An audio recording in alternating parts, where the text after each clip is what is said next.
Ide do tuhého. Spomedzi všetkých kandidátov majú zúžiť výber na 3 približne o mesiac. Prihlášku podalo 6 miest.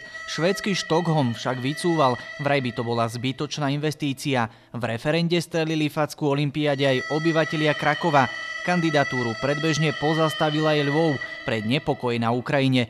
Aj Oslo je s otáznikom, Nórom chýbajú vládne garancie. Z pôvodného širokého zoznamu kandidátov sú tak na teraz 100% istí len dvaja, Čína a Kazachstan.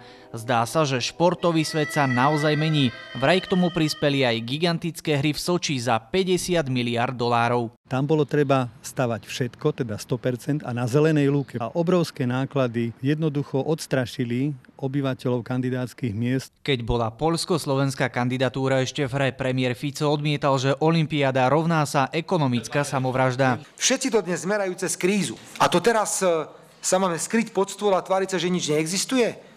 Veď aj zajtra je deň. Nebuďme takí úzkoprsí. To sa bojíme úspechu. V referende odmietli olympiádu aj Švajčiari či nemecký Mníchov. Nie hry, ale opravy ciest či výstavba nemocníc. Aj to sú slová kritikov. Signalizuje to, že pomaly olympijské hry budú môcť organizovať len bohaté mestá, bohaté krajiny, málo demokratické krajiny. Medzinárodný výbor si uvedomuje, že prichádza čas prekopať pravidlá. Ešte predtým však musí nájsť odpoveď na čoraz aktuálnejšiu otázku. Kto bude organizovať olympiádu v roku 2022? Váš tip. Buď Oslo alebo Almaty. Marek Vnenčák, televízia Markíza.